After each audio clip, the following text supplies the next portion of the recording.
여러분 안녕하십니까? 저널리즘 토크쇼 제이입니다. 오늘 함께 하실 분들 소개해드립니다. 먼저 저널리즘 전문가죠. 정준희 교수입니다. 안녕하세요. 정준희입니다. 팟캐스트 황태자 최욱 씨입니다. 네, 안녕하십니까. 최욱입니다. 안톤 숄츠 기자 함께합니다. 어서 오십시오. 안녕하세요. 강유정 강남대 한영문화콘텐츠학과 교수님 나와주셨습니다. 안녕하세요. 강주영입니다. 네, 그리고 저널리즘 토크쇼 제2의 송수진 기자 오랜만에 함께합니다. 어서 오십시오. 안녕하세요. 송수진입니다. 안톤 숄츠 기자는 휴가 다녀오신 것 같아요. 저희 아무도 휴가 간 사람이 없는데. 아쉽네요. 네. 잠깐만 좀 해외 갔다 왔습니다. 네, 얼굴이 약간 탄 듯한 네, 느낌이 조금 있어서. 햇빛이 많이 받는 것 같아요. 송수진 기자는 많은 분들이 어디 갔냐고, 송수진 기자 왜 안 나오냐고 그런 댓글들이 많이 달리더라고요. 지난 2주 동안 결방이 있었고 그 이전에는 제가 취재하고 출연했었는데 연출 업무를 했었어요. 한 3주 정도. 그래서 아마 좀 그런 댓글이 달리지 않았나. 이 프로그램은 KBS 1TV, 마이케이프, 유튜브 그리고 페이스북을 통해서도 만나실 수 있습니다. 오늘은 매년 휴가철마다 등장하는 기사 중에 하나를 좀 골라봤는데요. 바가지 요금 보도가 매년 휴가철에 나오고 있습니다. 올해도 어김없이 나왔습니다. 지난 5일 연합뉴스 기사 많이 보셨을 겁니다. 1박에 41만 원, 다신 안 온다. 피서지 바가지 요금 극성이란 제목의 기사였습니다. 기사 내용을 좀 읽어드리면 최근 강릉을 찾았던 박모 씨는 최근 강릉시청 홈페이지 자유 게시판에 올린 글에서 바가지 요금 때문에 여름 휴가를 망쳤다고 주장했다. 그는 4인 가족으로 숙소를 예약해 1박에 25만 원을 결제했다면서 현장에 가니 아이들 1인당 2만 원씩 4만 원, 바비큐 1인당 2만 원씩 8만 원 등 1박에 41만 원을 받았다고 밝혔다. 이어 맛은 개판, 가격은 바가지에 완전히 망쳤다. 다시 오면 성을 갈겠다고 덧붙였다. 지자체들은 숙박요금이 자율요금으로 운영된다는 점을 들어 바가지요금 근절에 적극적으로 개입하기보다는 피서객이 사전에 꼼꼼히 점검했어야 한다며 사실상 뒷짐을 지고 있다고 보도했습니다. 이 기사가 올라오자 온라인 반응이 아주 뜨거웠는데요. 4,400개가 넘는 댓글이 달렸습니다. 댓글들을 좀 읽어드리면 일본 안 가는 여행객들이 왜 국내에서 안 놀고 다시 다른 외국 여행지로 가는지 정말 여행지 장사치들은 반성해야 된다. 한철 돈 조금 더 번다고 그게 이익이 아니다. 계속 찾아올 수 있는 여행지를 만들면 계속 부를 창출할 수 있다. 정신 좀 차리자. 피서를 강원도 가지 마세요. 베트남이나 필리핀 또는 중국이나 동남아를 가세요. 조금 시간이 되시는 분들은 체코나 슬로바키아 또는 폴란드를 가시면 저렴하게 다녀올 수 있습니다. 아주 많은 댓글이 달렸습니다. 최욱 씨는 이 기사 보셨는지요? 제가 뭐 여행을 제 돈 내고 다니는 스타일이 아니라 바가지 요금이 있는지에 대해서는 잘 모르겠습니다. 누구 돈 내고 다니세요? 네, 큰일 났어요. 여행 자체를 안 다녀요. 네. 그래서 이제 바가지 요금이 실제로 존재하는지는 잘 모르겠는데 이 기사가 그냥 뭐 술술술 잘 읽혔어요. 뭐가 문제인지 잘 모를 정도로 공감도 좀 되고 저는 그런 경험은 없는데 이상하게 공감이 되더라고요. 그래서 이게 뭐가 문제인가 지금은 굉장히 의아한 상태네요. 네. 제목에 1박에 41만 원 이런 제목이 붙으면 그러니까 그 1박 요금만 41만 원으로 보통 느끼게 되잖아요. 네. 근데 이제 안에 기사들을 살펴보면 다 합쳐서 41만 원이었습니다. 숄츠 기자는 이 기사 어떻게 보셨어요? 네, 저도 이거 보니까 먼저는 뭐 최욱 씨 말씀대로 뭐 바가지 요금 누구도 싫어요. 그래서 공감 쉽게 생길 수 있는 기사인 것 같은데, 근데 자세히 보면 아까도 말씀하신 대로 이거는 그냥 뭐 그 객실 가격 아니고 이거는 뭐 식사 비용 그리고 아이들도 따로 있었으니까 뭐 이런저런 거 다 합쳐서 그래서 당연히. 요금이 되게 비싼 요금 같은데 근데 어떤 펜션인지 어떤 바베큐였는지 뭐 이런저런 디테일 아예 안 나오니까 비교하기는 조금 어렵고 저도 한국에서는 많이 여행하는 편인데 아니면 많이 뭐 여행보다 사실 뭐 취재 때문에 많이 돌아다니고 그래서 모텔 아니면 가끔 펜션에서도 자는 경우가 있었는데요.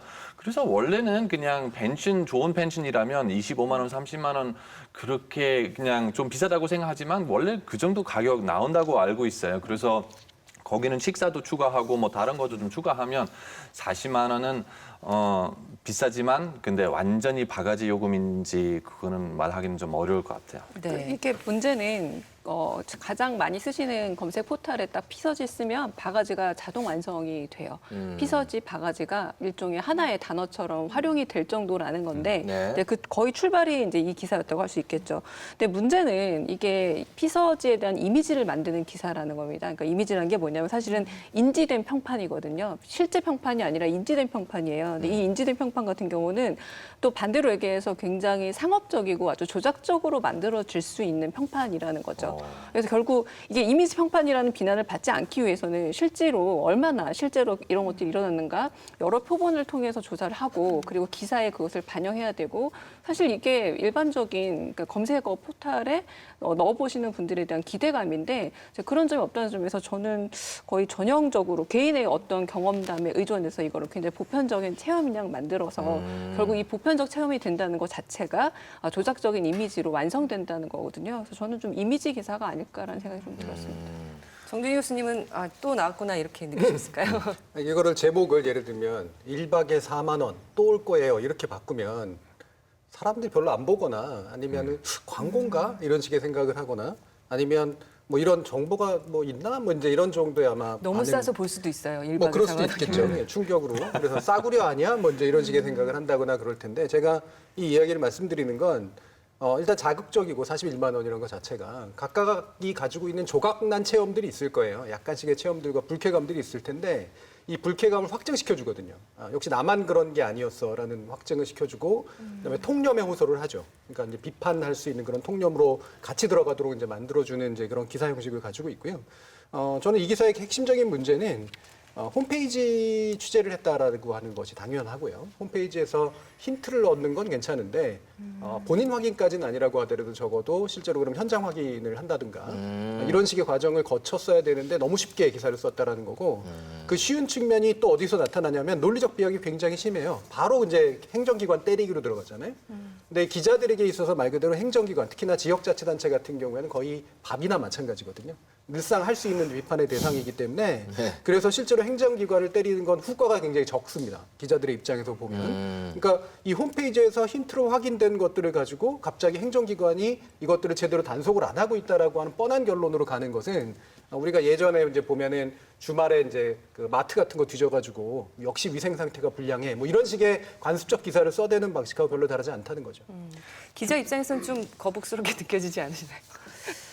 제가 KBS에 들어오기 전에 사실 그 부산에서 한 일간지에서 근무를 했었는데요. 그래서 당시에 그 자치단체 기자실을 1년 정도 출입을 했었어요.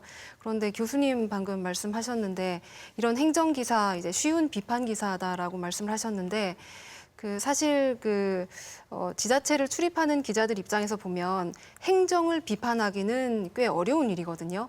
통계도 필요하고 이게 왜 틀렸는지도 구체적으로 입증을 해야 하는데 사실 이 피서지 바가지 요금 이런 기사 같은 경우에는 그렇게 어려운 그 취재 과정이 필요가 없이도 행정을 사실 쉽게 비판 혹은 때릴 수 있는 기사인 거는 확실하거든요. 그래서 이런 기사가 나가면 이제 각 지자체에서 이제 비상이 걸리죠. 그리고 기자실을 그때부터 또 관리를 하기 시작합니다.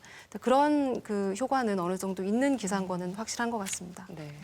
그리고 중요한 게 아까 교수님 말씀하신 대로 그냥 요새는 비싸다고 그리고 뭐 바가지 요금 거의 비슷하게 생각하는 사람 많은 것 같은데 근데 그 차이가 되게 크다고 생각하고 예를 들어서 어떤 호텔 뭐 고급 호텔인데 뭐 그 비싸다고 말할 수 있는데 근데 고급 호텔하고 모텔 가격 갑자기 비교하면 야 옆에 있는 호텔 7만 원이고 너희들 왜 70만 원이냐 이거는 뭐 바가지 요금 아니냐 하나는 뭐 특급 호텔이고 하나는 그냥 모텔 아니면 뭐 펜션인데 그래서 rip-off 예를 들어서 이거는 사실 영어로는 rip-off이라고 말할 수 있잖아요. 근데 rip-off 같은 게는 진짜 미리미리 알 수 없는 어떤 요금 나중에 생기는 거야. 예를 들어서 해외에서 몇 번 이런 경우가 있었어요. 제가 택시 타고 커뮤니케이션도 조금 어렵고 여기서는 호텔까지 얼마냐. 그래서 오케이 10불. 예를 들어서 뭐 10불이라고 그랬어요. 그래서 나중에 도착하면 사람당 10불이야. 뭐 약간 이런 거. 이거는 진짜 바가지 요금이거든요. 그래서 택시 기사 갑자기 사람당 부르는 거야. 그래서 이런 경우가 있으면 정말 바가지 요금이라고 말할 수 있는데 추가적으로 요새는 한국에서는 인터넷 워낙 잘 개발됐기 때문에 사실 다른 나라보다 훨씬 더 많은 정보가 있어요. 인터넷 쇼핑하든지 아니면 펜션 거의 다 홈페이지 있잖아요. 그래서 대부분 비싸든지 비싸지 않은지 상관없이 홈페이지에서는 대부분 정확하게 확인할 수 있거든요. 어떤 비용인지, 추가 비용 생기는지. 그래서 제대로 확인하면 이런 바가지 요금이라고 말할지인지 모르겠어요. 네. 이 글을 쓰신 분, 강릉시청 홈페이지에 글을 쓰신 분은 굉장히 화가 많이 났던 모양입니다. 그때 쓰고 기사가 나온 뒤에 또 글을 올렸어요? 네, 연합뉴스가 이 기사를 보도한 게 지난 5일이었는데요. 이 원래 글이 올라온 것은 2일이었습니다. 그런데 5일에 기사가 나가고 나서 한 번 더 이제 5일에 그 글을 올리셨는데 일단 작성자가 같고요. 그다음에 문체도 비슷한 걸로 봐서 일단 동일 인물인 것으로 추정은 됩니다. 5일에 그 올린 글들을 보면 경포대 1박 41만 원 글이 기사화된 것을 오늘 보았습니다. 다시는 안 갈 것이고 그 이유 중에 하나는 행정기관이 뒷짐을 진다는 것이죠. 경포대 등 동해안 경포대는 특히 망해야 합니다. 이렇게 글을 올렸습니다. 그런데 중요한 거는 이 글이 다시 올라왔다는 것보다도 글의 진실성 여부인데 그 부분에 대해서는 사실 확인이 안 되는 거죠. 이 게시판 글만 봐서는. 그걸 따질 필요가 있을까요? 이 기사 누군가는 이제 불만이 있어서 네. 이렇게 쓸 수는 있는 건데 그 자체에도 조금 의심을 해볼 수 있는 여지가 있다는 건가요? 그러니까 보통 이제 기자들이 그 요즘에 기사를 쓸 때 어떤 방식 때문에 고민을 하냐면 게시판에 많은 글들이 올라오는데 이 게시판에 올라오는 글들 중에서 기사화하기에 굉장히 좋은 사례가 있다면 이 사례를 그대로 땡겨와서 기사를 쓸 것인가 아니면 이걸 어디까지 우리가 확인하고 기사를 쓸 것인가에 대해서 고민을 많이 하게 돼요. 그런데 사실 게시판에 글이 올라온 건 사실이지만 이 게시판에 올라온 글 자체가 진실인지 여부에 대해서는 게시판에 글이 올라왔다는 것만으로 확증할 수가 없는 부분이잖아요. 그래서 이걸 도대체 우리가 어디까지 인용을 할 것인가가 늘 좀 고민인 부분이죠. 근데 기자는 이걸 보도하면서 거의 다 이 내용을 그대로 끌어와서 마치 완벽한 사실인 것처럼 네, 확인 안 하고 했다는 게 문제라는 거죠? 네, 그대로 끌어왔고 현장 취재도 이제 전혀 이루어지지 않은 상태에서 기사를 썼습니다. 네. 그러니까 이게 이분의 어떤 불편한 감정 그리고 겪었던 체험에 대해서 저는 뭐 사실성을 굳이 의심하고 싶지는 않아요. 뭐 그런 게 있었겠죠.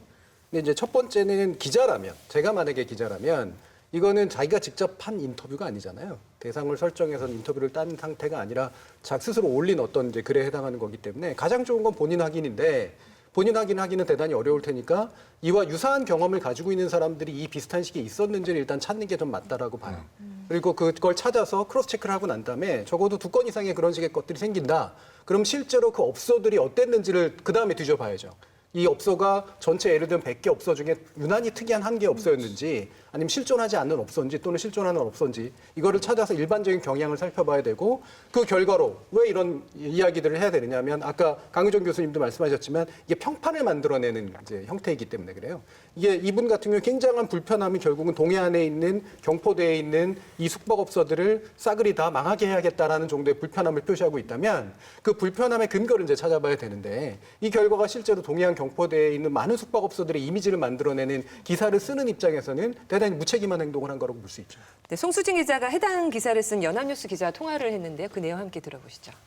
특별히 따로 뭐 현장을 가시거나 이렇게 하셨던 아니. 거는 아니죠. 이 기사를 위해서. 그거는 이 기사를 위해서 뭐 따로 가는 게 아니라 제가 늘 거기에 있으니까. 네, 그 있으니까 거기서 그냥 그거는 뭐 늘 접하는 얘기 중에 하나고, 그 비서철 대 지역에서 그런 얘기도 많이 나오고 했을 때, 그걸 과연 누구의 이야기를 어떻게 들어야 하는지가 좀 고민거리였어요. 그래서 저도 그런 걸 찾다가 보니까 게시판에 그게 보이더라고요. 그러면은 이분이 쓰신 그 글의 어떤 진실성이랄까요?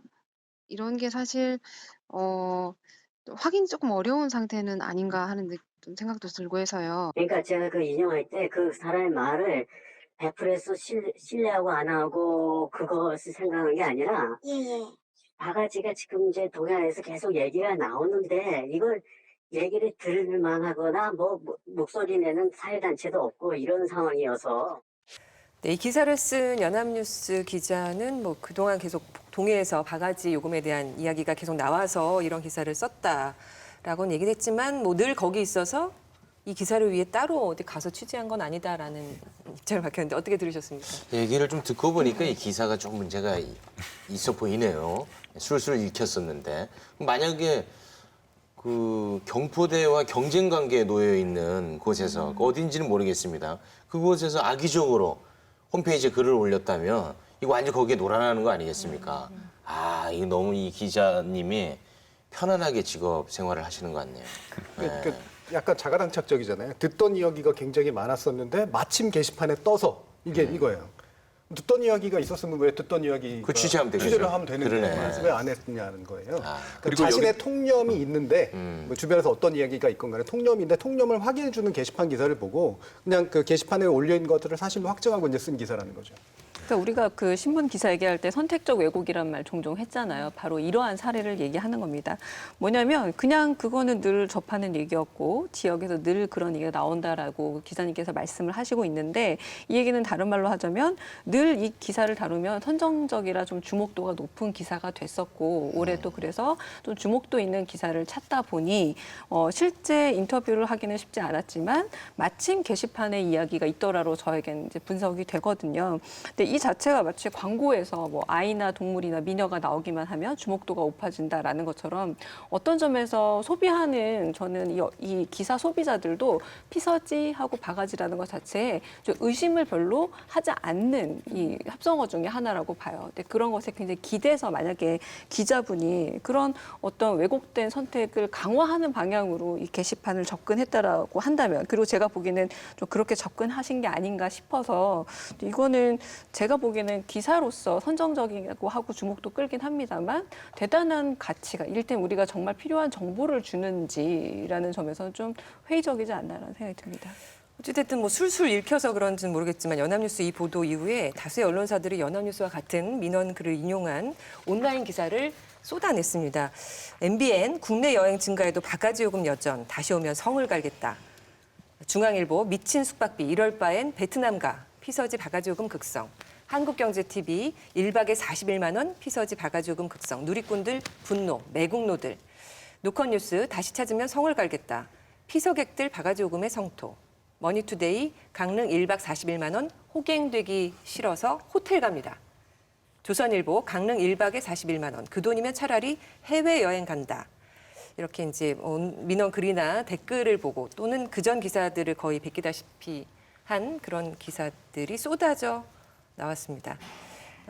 이것 역시 쓰기 편해서 아니면 반응이 이렇게 좀 크게 올 수 있는 부분이라서 그런 걸까요? 어떻게 쓰기 보세요? 편하죠. 그러니까 일단 41만 원에 가는 해외여행 맞나요? 저는? 그 팩트 체크 있다 한번 해보겠습니다. 네, 네. 반응이 나오잖아요. 나오면 이거 따라가기 기사거든요. 반응이 얘가 먼저 터트렸네. 반응이 나오네. 그럼 이제 숟가락 얹기 이제 기사를 쓰는 거예요. 근데 숟가락을 얹을 때 저는 최소한의 상도인은 기본적으로 자기가 추가하는 정보라도 있어야 되는데 추가하는 정보가 댓글이에요. 홈페이지 처음에 원 기사가 그 홈페이지에 쓴 내용을 보고 썼던 것에서 한 발자국도 안 나가고 거기에 대한 댓글을 가지고 기사를 써버리는 그런 식의 일들을 하고 있기 때문에 그 결과가 사실은 감정적인 증폭을 계속해서 시켜버리는 것 외에 실제로 사실을 확인하고 문제를 진단하고 쫓아가는 기사로서 해야 될 어떤 검증의 과정, 그다음에 대안의 제시 또는 다른 견해의 제시, 다른 사실의 제시 이런 것들이 이제 없이 그냥 그 감정을 쭉 밀고 나가는 그런 방식으로 규결됐다는 거죠. 그리고 저도 최근에서는 지금 동남아 몇 번 갔다 왔는데요. 그래서 방콕도 갔다 오고 뭐 지금 최근에 베트남도 갔다 왔는데요. 그 비용이 사실 사람들 생각하는 만큼 그렇게 큰 차이가 아니라고 생각하거든요. 그래서 거기도 택시비 아니면 그 호텔 비용 어느 정도 괜찮은 호텔 원하면 거의 한국 수준보다 조금 더 낮지만 근데 그렇게 큰 차이가 아니라고 생각하고 당연히 뭐 바퀴벌레하고 방 나누는 게 좀 문제 없다고 생각하면 그럼 더 싼 비용 찾을 수도 있지만 근데 추가적으로 비행기표도 있고 뭐 시간도 많이 그 여행 있는 시간 하루 가야 되고 하루 돌아오고 뭐 그래서 한국 사람들 원래 이렇게 그 많은 시간가 없기 때문에 그런 거 다 생각해 보면 사실 해외 가는 이유가 어떤 약간 다른 문화가 원하기 때문에 다른 음식, 다른 뭐 문화재 보고 싶어서 그럼 뭐 베트남, 태국 뭐 다른 나라 가는 게 되게 좋은 아이디어라고 생각하면 근데 돈 아껴 쓰려고 하면 그거는 별로 좋은 생각 아닌 것 같아요. 최욱 씨는 네. 아니, 그 숟가락을 얹더라도 뭔가 좀 음식을 한번 데피던가 해야 되는데 1박에 41만 원으로 그러니까 똑같이 따라가는 거 요건 상당히 좀 민망하게 느껴지네요. 그렇죠. 조금만 또 다른 케이스를 한번 찾아봐서 그러니까 한 썼으면. 43만 원 이거 업그레이드 시킬 수 있잖아요. 이거 뭐 정찰가도 아니고 상당히 실망스럽습니다. 근데 약간 이게 그런 식으로 해서 사실로 확정되는 과정을 거치는 거예요. 그러니까 따라가기 기사의 핵심적인 문제는 맨 앞에 것들의 사실성이 아직도 모호한 상태이고 그렇죠. 적어도 대표성도 아직 확실히 모호한 상태인데 이 부분을 따라가면서 1박에 41만 원은 이제 사실이 돼버리는 거예요. 여러 가지 언론들이 네. 보도를 하니까. 숙박비는 이제 25만 원이었는데 그죠? 거기다 붙인 그러니까요. 것들이 이제 41만 원까지 네. 된 건데 계속 1박에 41만 원. 근데 이런 심리를 좀 따라가 보자면 조금 근본적으로 들어가 보자면 사실 여행이 영어로 트래블이잖아요. 라틴어 어원이 트라베일이라고 해서 고통이라는 뜻이에요. 그러니까 여행을 가는 게 고통과 사실 동의어였던 거예요, 처음에는. 근데 우리가 여행 다녀오면 처음에 시간적 거리를 두고 나면 되게 좋은 추억과 기억이 남지만 아마 거의 대부분 느끼시는 거지만 다녀오자마자는 생각보다 피곤하고 굉장히 많은 비용을 썼다는 것에 대한 좀 경제적 지출이 체감이 되거든요. 저는 애초에 게시판에 남겼던 그 분의 체험도 비슷하지 않았을까라는 생각이 들어요. 그래서 약간 좀 이 원론적 얘기에서 몇 가지 조금 영화 얘기를 좀 들어보면 혹시 기억나실지 모르겠지만 초록 물고기나 고령화 가족 같은 거 보면 가족 여행 가잖아요. 늘 거기서 싸우거든요. 행복한 가족 여행을 다루는 영화가 거의 없을 정도. 이게 무슨 말이냐면 생각보다 여행이라는 체험이 남이 가는 것, 우리 옆집에서 간 피서나 혹은 TV에서 보여준 여행은 상당히 흥미롭고 재미있지만 개인적으로 조금 고통스러운 부분이 있는데 이제 그 부분에서 특히 아픈 부분이 사실은 경제적인 부분이죠. 왜냐하면 이거는 어쨌든 소비된 어떤 금액이라는 건 회복이 안 되는 것으로 여겨지기 때문에 41만 원, 1박에 41만 원에서 숫자로 오히려 이 고통을 굉장히 유형화하고 정형화하는 겁니다. 굉장히 파급 효과가 커요. 이 기사의 내용은 모르지만 하룻밤에 41만 원이래. 근데 이 41만 원의 체감 가격이라는 게 싸지가 않거든요. 그래서 저는 이런 부분에서 언제나 여행 후면 나올 수 있는 얘기를 조금 굉장히 선정적으로 재활용하고 있는 것이 아닌가라는 생각이 좀 듭니다. 네. 이 글을 썼던 분이 41만 원이라 했던 건 1박에 25만 원. 4인 가족이 숙소 예약했는데 1박에 25만 원이었고 그걸 결제를 했는데 현장에 갔더니 아이들이 있다고 1인당 2만 원씩 4만 원 받고 강아지 마리당 2만 원씩 4만 원. 바베큐는 1인당 2만 원씩 8만 원. 그나마 강아지는 안 받아서 다행입니다라고 썼습니다. 강아지 비용 빼면은 사실 37만 원인데 저도 이렇게 인터넷으로 찾아봤어요. 이분이 뭐 경포대 해변가 쪽에 있는 숙소. 보통 이제 요즘 신축으로 돼 있는 펜션이라든지 일단 바다가 보이거나 이러면은 보통 2인 기준으로 많이 돼 있더라고요. 찾아보니까. 그리고 한 21만 원에서 25만 원. 근데 거기 이제 기준 인원이 있고 최대 인원이 있고 그러니까 보통 2인을 기준으로 해서 추가 인원을 4인까지 받을 수 있는데 4인까지 되는데 이 그 인원당 뭐 10,000원을 받는 데도 있고 2만 원 받는 데도 있고 밑에 이렇게 자세히 써 있긴 하더라고요. 근데 못 볼 수도 있겠죠. 대부분 이제 최대 인원을 기준 인원이라고 생각하고 갈 수도 있고 그래서 이분이 더 화가 났을 수도 있는데 아무튼 지금의 현실은 그 성수기 때는 특히나 더한 것 같고요. 이렇게 비용을 합쳐서 물론 이 글을 작성하신 분이 1박 2화 비용은 41만 원, 강아지 비용까지 합쳐서 라고 써서 기자도 그렇게 썼겠지만 이렇게 비용을 합친 거를 1박의 숙박 비용처럼 쓴 기자의 의도? 이런 것들은 어떻게 생각하시는지. 사실에 있어서 물론 약간의 오차가 있는 건 확실하고요. 이게 개인의 경험을 이제 막 쓰다 보니까 이제 나오는 어떤 오차가 있는 것 같고 대신 뭐 이럴 수는 있을 것 같아요. 이분이 가지고 있는 불쾌감, 즉 예측 못했던 어떤 비용의 지불에 의한 불쾌감에 좀 더 호소하는 실체적 진실이라고 하는 건 41만 원 정도 수준으로 얘기해 주는 게 맞을 수도 있어요. 이 개인의 경험이라는 그런 어떤 측면에 있어서는. 그래서 이거를 썼다는 것 자체가 심각한 문제다라고까지 저는 생각지는 않는데 이거는 견해에 따라서 차이가 있을 수가 있기 때문에. 근데 이제 문제는 이것이 가지는 대표성이잖아요. 그러니까 이것이 실제로 우리가 강릉에 갔을 때 늘 마주칠 수 있는 그런 정도의 상당히 황당한 상황. 이 될 것이다라고 하기에는 너무나 많은 변수들이 도사리고 있는데 이 개인의 불쾌감에 대한 어떤 호응이 결과적으로 이 지역 전체에 대한 불쾌감으로 만들어내는 그런 효과에 대해서는 생각하지 못했다라는 측면에서는 분명히 굉장히 자극적이고 알면서도 했다라는 생각이 드는 거죠.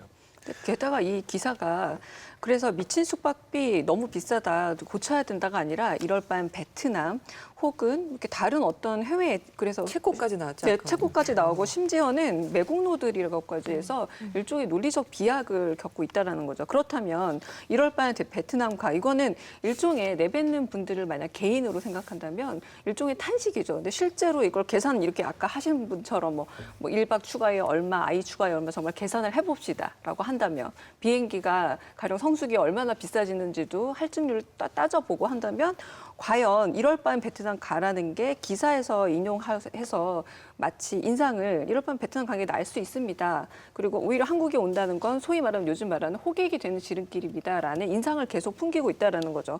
차라리 해외여행 간다가 아니라 제게는 이럴 경우에 차라리 해외여행 가는 게 낫다. 그러니까 저는 지난번에 우리가 다뤘던 자영업자들의 위험함과 그리고 자영업자들의 어려움을 굉장히 호소하는 기사들이 실렸던 신문들과 상당히 겹쳐 있거든요. 근데 지금 41만 원을 받은 그분도 제가 보기니까 그 숙소는 자영업자가 아닐까라는 생각이 얼핏 드는데요. 또 그것과도 굉장히 좀 그 논조가 어긋나니 좀 한편으로는 너무 그 일반화해서 모든 분들의 힘을 빼는 기사가 되지 않았나라는 생각이 들기도 합니다. 중앙일보 8월 5일자 미친 숙박비 이럴 바엔 베트남가. 피서지 바가지 요금 극성. 이 기사에서는 반일본 정서가 고조되면서 일본 여행이 급감하고 국내 여행이 증가하고 있지만 올해도 피서지를 찾은 관광객들의 바가지 요금에 대한 불만은 거세다. 속초로 휴가를 왔다는 한 네티즌은 아이랑 갈 만한 숙소는 20-30만 원대 미쳤다. 아무리 성수기라도 너무한다. 앞으로는 베트남 휴양지 리조트로 가겠다고 온라인 커뮤니티에 불만을 표시했다라고 보도를 했습니다. 또 중앙일보 8월 13일 지면을 통해서도 강릉 펜션 4인실 33만 원. 새로운 게 등장하긴 했네요. 그 돈이면 차라리 동남아 간다라는 기사를 냈는데요. 이 기사에서 역시 4인 가족이 머물 만한 숙소를 구하려면 1박에 20-30만 원이 필요한데 그 돈이면 동남아 휴양지 갈 수 있다. 거의 같은 기사네요. 거의. 국내 여행을 적게 가고 아낀 돈으로 해외여행을 계획 중이라는 시민 인터뷰를 실었습니다. 온라인에도 싫고 지면에도 싫고. 지난 11일 오후 여름철 대표 관광지인 강원도 강릉시 한 해수욕장 파라솔이 모두 닫혀 썰렁한 모습이다. 올해 7월 6일에서 8월 9일 경포대 해수욕장 피서객은 지난해보다 51만 명 줄었다. 이런 내용의 사진 기사까지 포함을 시켰습니다. 그 부분은 그러니까 저는 약간 정신분열증적인 측면들이 우리나라 언론에 굉장히 있다고 보거든요. 매년 이맘때 되면 사실은 달력 기사로 나오는 게 인천공항 딱 사진 찍고선 올해도 최고 찍었다 이런 식으로 네. 여행 수지 적자 올해도 갱신 뭐 이런 식의 것들이 엄청나게 나왔어요. 마치 해외여행 나가는 사람들은 다 매국노인 것처럼 그렇게 막 취급하고 뭐 과소비의 어떤 원흉인 것처럼 취급하는 그런 기사들을 달력처럼 양산하던 사람들이 또 이번에는 국내 여행지가 얼마나 문제가 많은가 뭐 이런 식의 얘기를 하고 차라리 해외여행 가라 이런 식으로 선동하는 그런 식의 이야기를 한단 말이에요. 물론 저는 이 안에 두 개의 정서가 동시에 모순적인 정서가 흐른다라고 보는데요. 하나는 지금 마침 한일 감정이 굉장히 안 좋은 상태에서 일본 여행을 취소하면서까지도 국내로 눈을 돌려보려고 했던 사람들이 만약에 한국이 이런 식으로 불공정 거래가 아직도 많다면 이 정도 수준이라면 이들의 애국심을 제대로 좀 이렇게 발휘할 수 없는 상황 아니겠냐는 안타까움이 한 가지가 또 흐르는 게 있고요. 근데 그 반대는 뭐냐면 약간의 되게 좀 이렇게 즐거워하는 모습이랄까, 약간은 고소해하는 모습이랄까 이런 것도 좀 있어요. 그러니까 다시 말하면 일본을 지금까지 우리가 선택해왔던 많은 이유들은 일정한 가성비도 좀 있고 이른바 그다음에 해외에 나가서 적정한 어떤 경험을 이렇게 좋게 누리고 돌아올 수 있는 건데 이거를 지금의 반일 감정이나 이런 것들 때문에 못 나가게 됐는데 막상 돌아와봐라 한국이라는 조건 이런 조건이야 라면서 이 사람들로 하여금 어디로 갈지를 모르게 만드는 그런 식의 허탈감을 자극하는 그런 측면들이 동시에 있거든요. 저는 이 모든 기사들이 다 그럴 거라고 생각하지는 않지만 만약에 제대로 된 어떤 감성으로 흐른다면 국내로 돌아왔을 때 그 국내로 돌아온 어떤 감정들이나 기대를 제대로 받아낼 수 있도록 만들어주는 한국 관광 산업의 합리성에 관련된 문제 여기에 대한 이제 문제 제기를 하는 것들이 훨씬 더 타당했다라고 보고요. 사실은 거기에 관련된 관광 산업의 통계들을 보면 그렇게까지 나쁘지가 않아요. 우리나라 전반적인 관광 산업의 수준이라고 하는 게 뭐 매년 서베이가 나오는 것들이 있는데 특히나 외국인들의 만족도라든가 이런 거를 조사해 보면 숙박비 만족도나 이런 것들을 조사를 해보면 그들이 겪었던 다른 나라에 비해서 그렇게까지 낮거나 뭐 이렇게 나쁜 그런 수준으로 유지되고 있는 것들이 아니거든요. 그렇다면 우리나라 사람들의 이 개인적인 그런 감정을 이렇게 자극해서 얻고자 하는 방향이 뭐냐라는 것에 의심이 들 수밖에 없는 측면이 있는 거죠. 이런 기사들이 최근에 그럼 일본과의 갈등과도 연관이 있다고? 저는 연관이 충분히 있다라고 연관이 생각을 있다고. 합니다. 어떻게 생각하세요? 그러니까 저도 연관이 있다 보여지는데, 그러니까 불매운동을 우리가 감정적이라고 비난하고 있는 여러 일종의 좀 보수적인 분들도 있고, 또 일종의 자신이 언론을 선도하신다는 분들 중에 이렇게 말씀하신 분들이 많단 말이에요. 그러니까 전 여기서도 좀 그런 게 좀 보여졌어요. 가령 우리나라에 많은 해외로 빠져나갈 수 있는 관광 자선이 국내 여행으로 눈을 돌리고 있는데 역시나 우리나라 사람들은 좀 감정적이기도 하고 단기적인 이익에 조금은 장기적으로 보지 못하는 성향들이 있기 때문에 이 기회를 잘 활용하지 못한다라는 것을 행간에 좀 숨기고 있는 기사들이 많다라고 좀 보여지고요. 그리고 결국은 이 여행이 우리가 해외 여행을 그럼 왜 많이 나갔느냐라고 하면은 사실은 가성비 문제도 있지만 최근 유행하는 언어로 이제 가심비라는 말이 있거든요. 같은 돈을 들였을 때 훨씬 더 심리적 만족감이 높았다라는 건데 그 일본 여행 최근에 많이 가셨던 부분들 생각해 보면은 이번에 불매 운동으로 지자체들이 영향을 많이 받고 있단 말이에요. 말하자면 도쿄 같은 그런 큰 대도시가 아니라 가만 보면 그런 아주 소규모 마을, 일본인들조차 여행하지 않는 그런 마을들을 왜 우리나라 사람들이 많이 갔느냐? 나름 관광 콘텐츠들을 지자체에서 상당히 많이 만들어냈었다라는 거죠. 그러니까 오히려 국내 사람들한테 관심이 없을 수 있지만, 네, 이런 기사들이 저는 장기적으로 봐서는 결국에 한국의 관광 콘텐츠가 어떻게 가야 되고 가심비라는 걸 만족시키기 위해서는 단순히 여러 이제 계절별로 진행이 되는 그런 어떤 축제 위주의 행사 위주의 행정적인 위주의 어떤 관광 제도나 내용들이 아니라 어떻게 가야겠다라는 좀 심층 분석 기사로 실어서 훨씬 더 의미 있는 기사들이 될 수 있는 중요한 소재가 될 수 있었다고 보거든요. 근데 이거는 전혀 그런 어떤 확장된 기사로에 대한 어떤 관심도 없고 그냥 아주 선정적으로 여기보다 해외가 훨씬 낫다라는 그것을 반복하고 있기 때문에 굉장히 좀 효용도가 떨어지지 않나라는 생각이 들기도 합니다. 아니, 그래가지고 그러면 강원도 갈 돈이면 진짜 동남아 갈 수 있는 겁니까? 저희가 확인을 좀 해봤는데요. 네. 그 동남아는 겨울이 성수기고 여름이 비수기거든요. 그래서 여름이 오히려 저렴한 편인데 그 국내 3대 여행사 홈페이지에서 베트남 휴양지 다낭이라고 이제 가정을 하고 리조트에 4인 가족이 갔을 경우 비용을 한번 내봤더니 3박 5일 기준으로 280만 원에서 400만 원 정도였습니다. 그러니까 최저가 기준으로 280에서 400만 원 정도가 나왔어요. 그러니까 이 돈이면 동남아 못 가는 것이고요. 1인당 한 50만 원씩은 잡아야 돼요. 1인당 최소 아주 최소. 70만 원. 70만 70만 원이죠. 예, 세금 빼고도 70만 원에서 100만 원. 최저가 기준으로 그렇게 나왔습니다. 그리고 이게 그 비단 지금 이 기간의 지금 상황만은 아닌 것이 그 세종대 등이 그 조사를 한 게 있어요. 2017년에 1월에서 9월 사이에 국내 여행 비용하고 해외 여행 비용을 여행 상품의 해외 여행 비용, 국내 여행 비용을 다 평균을 내서 그 계산을 해봤더니 비교를 해봤더니 3박 4일 기준으로 해외 여행을 갔을 때는 93만 원이 나왔고요. 그다음에 국내 여행의 경우에는 28만 원이 나왔습니다. 그러니까 해외여행이 비싼 거죠. 당연한 거죠. 뭘 굳이 이렇게 또 팩트 체크를 해봐야 된다는 게. 머니투데이는 아까 제목을 좀 읽어드렸지만 강릉 1박 41만 원, 호갱 되기 싫어서 호텔 갑니다라는 제목의 온라인 기사를 냈습니다. 호갱이 잠깐만, 호갱이 뭔가요? 호객에 대한 요즘 네, 약간 은어라고 해야 될까요? 호갱? 네. 호갱이 그 호구 플러스 고객인데요. 고갱. 예, 원래 이제 고객이라는 말을 할 때 이제 예쁘게 표현하느라 고객님 이렇게 하잖아요. 그래서 고갱처럼 발음이 들려요. 거기다 호구를 합쳐서 이제 호갱이 되는 거죠. 그거 아시면서 우리 입 더럽히려고 참 얄밉게 진행하시네요. 유튜브 콘텐츠 같은데. 아니, 진짜 몰라서 물어보요 네. 호구는 압니다. 이 기사를 보면 휴가철이면 천정부지로 치솟는 바가지 요금에 피서객들의 불만이 고조되는 가운데 그 돈이면 차라리 이번에는 서울 특급 호텔에서 호캉스, 호텔 플러스 바캉스라는 편이 더 낫다는 목소리가 커진다. 실제 강릉, 속초 등지 여행객은 감소세인 반면 휴가철 시내 호캉스족은 늘어나는 추세다. 그러면서 서울 주요 특급 호텔의 8월 객실 가격을 살펴보면 대체로 1박에 20만 원에서 50만 원 선이다. 신라호텔 서울의 경우 8월 16일, 17일 아주 자세하게 조식과 키즈 라운지, 피트니스, 수영장 등이 모두 포함한 패키지를 50만 원에 판매 중이다. 더 플라자는 성인 2인과 소인 1인 기준 휴가철 패키지 서머 컬렉션을 조식 포함 32만 원에 판매한다. 수영장과 피트니스 이용은 물론 인근에 위치한 덕수궁 2인 입장권도 제공한다. 롯데호텔 서울도 트로피컬 빙수와 디저트를 제공하는 숙박 패키지를 29만 원부터 판매한다. 자녀가 없는 부부나 연인, 친구끼리 투숙할 경우 20만 원 안팎의 특급 호텔이 많고 대체로 식사와 라운지, 수영장 등 다양한 혜택이 포함되어 있다는 점에서 매년 휴가철 이용객이 늘고 있다라고 썼습니다. 그리고 강릉 바가지 논란을 시작해서 서울의 호텔을 홍보하는 듯한 내용으로 기사가 마무리됐는데요. 이 기사에는 또 1,600개가 넘는 댓글이 달렸습니다. 일본 안 간다에서 10만 원 백숙 먹으러 안 감. 그래서 강원도로 휴가 안 간다는 겁니다. 이런 댓글들에 공감 수가 많았습니다.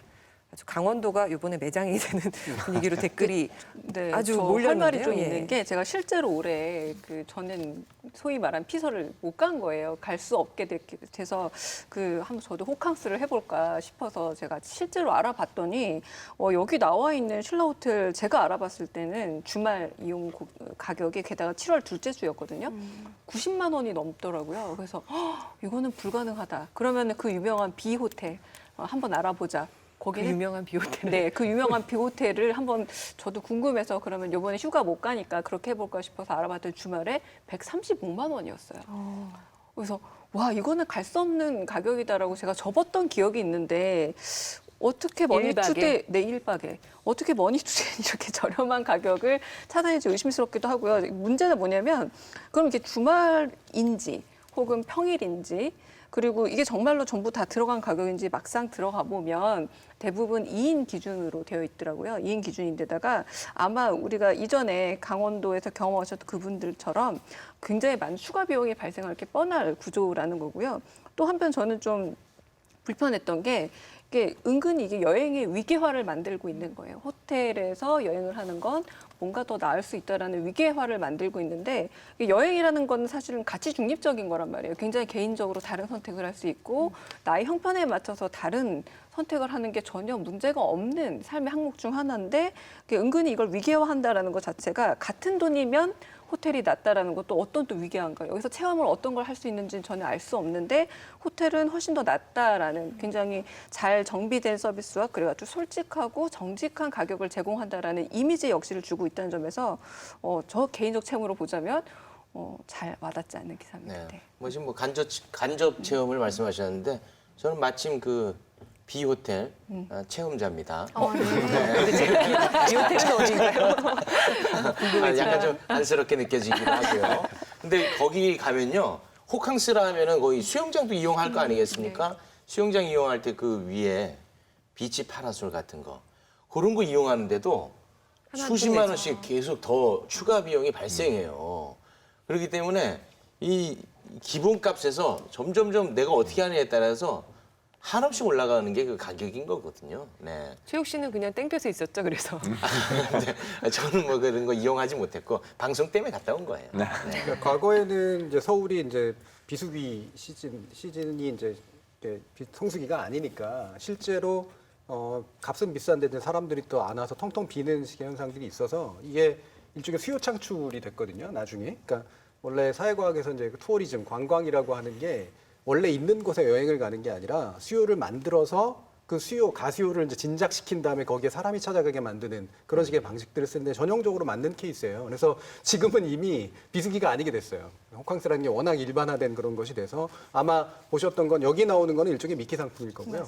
나머지의 정상적인 가격들은 이렇지 않은 거로 저도 이제 알고 있고 이거는 이제 편승해서 조장하는 이제 그런 식의 이제 기사들이죠. 현재 대중적 분위기에 편승해서 사실은 강릉에 관련된 이야기들은 반감은 제로로 활용해서 이 트렌드를 알려가지고 여기를 더 조장함으로써 뭐 일부러 저는 광고를 했다라고까지 생각을 하진 않는데 뭐 광고성 기사이긴 합니다만 생활 정보를 살짝 얻는 식으로 해가지고 사람들의 욕구도 좀 충족시켜주고 그 다음에 평상시에 좀 좋은 관계를 만들어줄 수 있는 출입처까지는 아니지만 이런 식의 그 주된 고객이죠. 사실은 광고주이기도 하니까 이것에 약간의 분위기를 훈훈하게 만들어주려고 했던 그런 의도가 담겨져 있는 기사가 아닌가 싶습니다.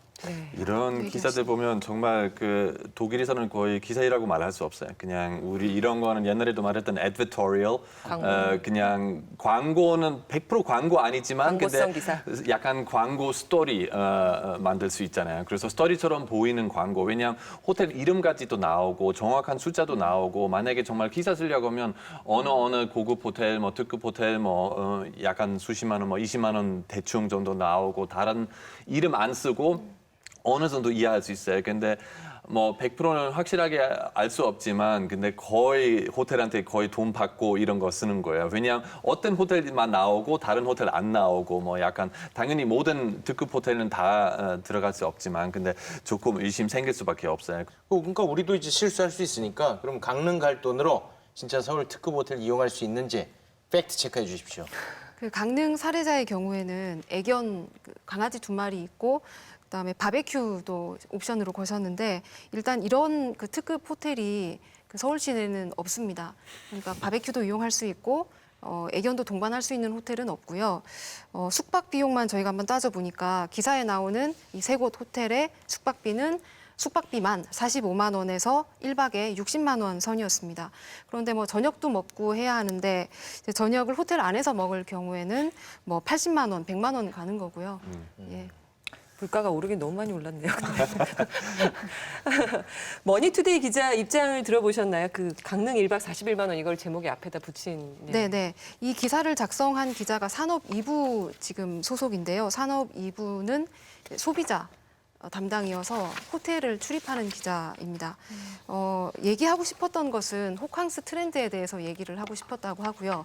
그러면 강릉 그 바가지 요금 사례는 왜 앞에 썼느냐라고 물어보니 이제 호캉스 트렌드 쪽으로 이제 이끌기 위해서 앞에 이런 추세다라는 것을 한번 징검다리 삼아 건너서 이제 가기 위해서 인용을 했다라고 했고, 그럼 이게 광고냐고, 그러니까 광고성 기사냐고 직접적으로 물어봤어요. 그랬더니 광고는 아니었다. 그 트렌드를 소개하는 기사로 썼다라고 얘기를 했습니다. 트렌드와 정보라고 생각했다고 네.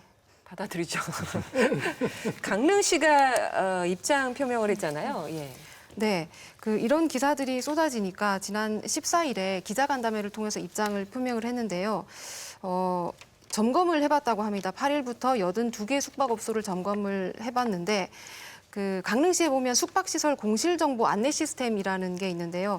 여기 나와 있는 가격과 대부분 비슷했다라고 밝혔습니다. 그 숙박시설 공실정보 안내 시스템이라는 것은 그 평창올림픽 즈음에 그 숙박시설들이 바가지 요금을 받을 것을 우려해서 그러면은 업소들이 요금을 어느 정도 받는지를 자율적으로 이제 시스템에 공개를 하는 그런 시스템인데요.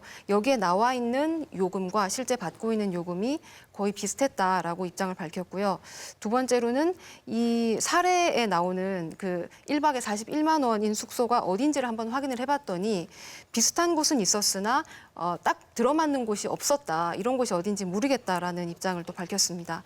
그다음에 세 번째로는 이렇게 자유 게시판에 아무나 글을 올릴 수 있고 이 내용이 확인되지도 않은 사실로 기사를 써서 기사를 쓸 경우에는 이제 강릉시의 관광 이미지에 좀 타격을 줄 수 있으니 좀 잘 확인을 해보고 써달라라고 입장을 또 밝혔습니다.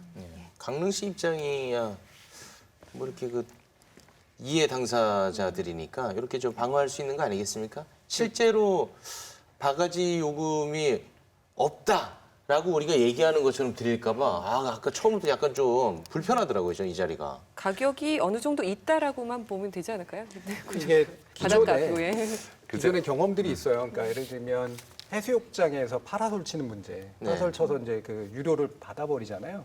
그게 이제 시청이나 이런 관청에서 사실은 묵인하에 그 지역의 어떤 이기적인 유지들이나 이런 사람들이 연합이 거기에 대해서 이제 그릇된 이익을 취득하는 그런 과정들이 있어서 이런 지역 이해와 그다음에 관청 간의 뿌리 깊은 유착 관계라고 하는 것에 대한 혐의가 있는 상태예요. 네. 그렇기 때문에 이 시청이 이런 식으로 얘기를 하면 사람들의 마음은 쉽게 설득이 안 될 것은 그러니까요. 저는 뻔하다라고 보고 네. 그래서 이 시청의 이야기도 그냥 시청의 이야기로 전 들으면 된다라고 생각은 하는데 네. 한 가지 지적해야 될 거는 예를 들면 전 시청이 잘했다라고 얘기할 수 없는 건 본인이 선택해놓고 바가지 천국이라고 했다라는 억울하다라는 식의 이야기를 하고 있는데 이 부분은 좀 따져볼 필요가 있거든요. 그러니까 아까 얘기했던 것이 불쾌감의 저는 두 가지 원인이 하나는 추가 요금, 예상하지 못했던 추가 요금이고 그다음에 저품질이라고 하는 건데 이 추가 요금이라고 하는 건 물론 본인의 책임일 수도 있지만 실제로 약자인 소비자가 이와 같은 시기에 이와 같은 것들을 제대로 챙길 수가 있을 만한 수준이었냐 그렇지 않느냐에 대한 답이 필요했어요. 시청 측면에서는. 근데 자신들이 거기에 대해서 답을 해주지 않은 채 본인이 선택해놓고 그런다라고 얘기하면 외로운지 화를 자극하는 그렇죠. 그런 대응이 될 수밖에 없는 네. 거죠. 근데 만약에 이제 또 기사 입장에서 보면 그래야 됐죠. 그래서 아까 말씀드렸던 것처럼 이 추가 요금이 소비자 입장에서 충분히 불쾌감을 느낄 만한 불공정한 거래 양상이었냐. 그다음 왜 휴가철만 되면 이런 저품질이라고 하는 것들이 나타날 수밖에 없느냐를 짚고 그게 예를 들면 강릉에 갔을 때 전체적으로는 아마 저는 그렇지 않다라고 생각을 하거든요. 강릉만 해도 우리나라에서 사람들이 가장 많이 가는 휴가지 중에 하나고 실제로 관광 합리화가 많이 이루어져 있는 데이기 때문에 여기서 얘기하는 것처럼 대다수의 업소들은 예측 가능한 형태로 굴러간다라고 저는 판단을 합니다. 실제로 통계로 보면 그렇게 나오는데 하지만 일부의 위험 요인들이 있기 때문에 따라서 이 일부의 위험 요인들을 주의해서 거기를 가시는 게 좋다라고 얘기를 하면 그건 충분히 합리적인 접근이죠. 근데 기사가 그렇게 쓰이지 않았다는 게 궁극적으로 문제고요. 저도 강릉 가서 바가지 쓴 기억은 없지만 어디선가 정확한 정보가 소외되어 있어서 가령 뭐 수산시장 갔는데 무게에 속는다거나 뭐 이런 것들 있잖아요. 맞습니다. 뭔가 한 번씩 누구나 개인적 체험에 의해서 정확하게 잘 모르는 분야에 의해서 속았던 기억들이 있어서 그게 전 여기에 개연성으로 모인다고 봐요. 그러니까 다 일개의 개개인들이 하나하나 특수한 체험을 해서 여기에 동의한다기보다는 갖고 있는 어떤 바가지라는 보통 명사에 대한 기억들이 있어서 여기에 동의를 하시는 것 같은데 그러니까 강릉시가 이걸 그래서 선택을 잘못한 말 그대로 소비자가 잘못 그러니까 우리가 수산시장에서 속았을 때 왜 모르고 사느냐라고 묻는 거랑 똑같아서 그런 전 대응은 옳지 않다고 보여지고요. 그래서 오히려 이걸 어떻게 행정적으로 좀 투명하게 좀 운영 가능한지에 대한 고민은 좀 보여줘야 된다고 봐요. 시청이. 가령 성수기와 비성수기 가격의 폭이라는 것을 우리가 좀 눈으로 볼 수 있게끔 그러니까 가령 예측 가능한 소비를 해줘야 되는 거죠. 강릉에 여름에 성수기 가면 이 정도 쓴다. 그리고 겨울엔 이 정도 간다. 우리가 소위 말해서 담배, 소주 오를 때마다 얼마를 올리는가에 대해서 굉장히 민감하게 하는 이유가 뭐냐면 그런 것들이 경제라는 건 계획이라는 걸 누구나 하고 쓰기 때문인데 이런 부분에서 1년에 한두 번 있는 큰 여행이라는 것에 우리가 계획을 해놨는데 그 계획을 벗어난 것이 사실 그 실망감이 사람들이 바가지라고 표현을 하는 거거든요. 그렇다면 그 행정당국에서는 예측 가능하도록 도와줘야죠. 이렇게 당신이 선택 잘못했다고 말하는 거는 이것이 또 책임이 좀 방기된 상태라고 보여집니다. 이런 문제를 해결하려면 이렇게 좋은 답변의 방식들이 있어요. 첫 번째로는 부인하면 안 됩니다. 부분적으로 인정을 해야 돼요. 왜냐하면 사람들이라고 하는 게 전혀 무관하게 이런 이야기를 하진 않을 거기 때문에 왜 그런 일들이 나오게 됐는지를 부분적으로 인정을 하고 두 번째로 이제 의혹을 해소해야 되죠. 이제 이게 점체적인 문제가 아니라 사실은 부분적인 문제일 수밖에 없다라고 하는 모습들을 보여주고 세 번째는 안심을 시켜줘야 돼요. 와가지고 만약에 이런 식의 문제가 있으면 어디로 고발하십시오. 우리가 해결해 주겠습니다. 기존까지 이런 문제가 있었지만 해결하려고 노력하고 있습니다. 이렇게 하면 이게 어느 정도 완성된 어떤 말들이 되는데 부인으로 시작해서 이제 책임을 넘기는 거로 끝나버리니까 감정적으로 상당히 안 좋을 수밖에 없죠. 공공기관이 해야 할 역할을 못했다는 점까지 지적을 해주셨고요. 송수진 기자가 직접 그 경포해수욕장 인근 업소들을 또 오. 찾아가서 어떤지 이야기를 좀 들어봤습니다.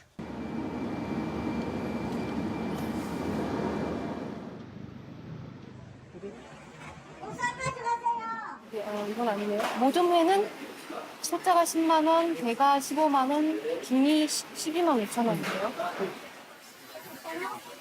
아, 사장님. 4명 먹으려면 13만 원이에요? 4명이요? 네. 4명은 13만 원이요. 두 사람 하나 남았어요. 어떻게 생긴지 혹시 보세요. 정확히 얼마예요? 13만 원. 네, 보세요. 두 사람이면 예, 평균 14만 원. 네, 이쪽 방으로 이렇게 줘, 앞쪽 방으로. 네. 14만 원이면 네. 그래서 저희들이 숙박요금이 강릉시에다가 15만 원 해놨어요. 그러면은 15만 원짜리 방이 있고, 뭐 18만 원짜리 방이 쏠린 거예요, 이게. 지금 성수기를 해가지고 방값을 갖다 팍 올리는 게 아니라, 홈페이지에 보면 한개 다 나왔습니다, 이게. 이 모든 사람들이 경고 이미지가 나빠지고 이런 것에 대해서는 저는 적극적으로, 강릉시하고 제가 잘 조율되어 있어요. 이거는 33만 원이면 동남아 간다? 뉴스 나오는 거 봤는데, 좀 과장해요. 이 한두 사람 때문에 전체를 다 이게 몰고 가는 자체가 참. 송수진 기자가 경포해수욕장 인근 업소들을 찾아가서 좀 이야기를 들어봤습니다. 송수진 기자는 어떻게 느끼셨어요? 현장 이야기들 들으니까. 우선 숙소의 경우에는 경포대 쪽에 있는 그 모텔들을 한번 쭉 돌아봤었는데요. 2인 기준으로 해서 그때가 해수욕장 폐장일이었는데 10만 원대 중반이었습니다. 모텔이요? 네, 모텔이? 모텔 2인 기준이었고요. 주말 요금 기준이죠. 평소에 2배에서 3배 정도의 요금이었습니다. 그런데 방금 그 VCR에서도 보셨겠지만 사장님의 얘기는 그 미리 이 가격들을 공지를 했다라는 거죠.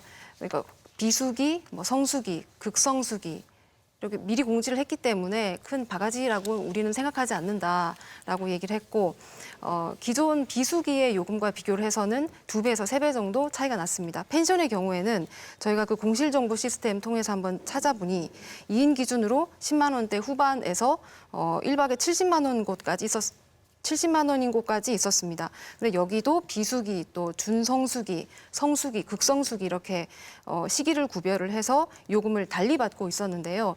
성수기, 극성수기의 경우에는 비수기의 2배에서 3배 정도 차이가 났습니다. 그런데 이 2배에서 3배 정도 극성수기의 요금이 과연 비수기에 비해서 2배에서 3배 정도 차이가 나는 것이 옳은 것인가에 대해서는 저희도 사실 제작진 입장에서도 분명치 않은 부분들이 좀 있더라고요. 그래서 이 부분에 대해서는 관광객들마다도 좀 생각이 다를 것 같고 또 업주 간에도 과연 이 요금 차이를 어느 정도 둬야 될 것인가에 대해서는 또 생각이 다 다를 것 같아서 예. 그리고 저희가 횟집도 한번 가봤는데요. 4-5명이 먹을 수 있는 그 회 한 접시가 13만 원에서 17만 원 정도였습니다. 가격만 놓고 봤을 때는 터무니없이 비싸다 수준은 아니었는데 그런데 사실 만족도가 좀 떨어지는 측면은 제 개인적으로는 있었어요. 그 뭐 신선하지 않은 듯도 하고 또 같이 나오는 반찬들이 좀 비대에 못 미치는 것 같기도 하고요.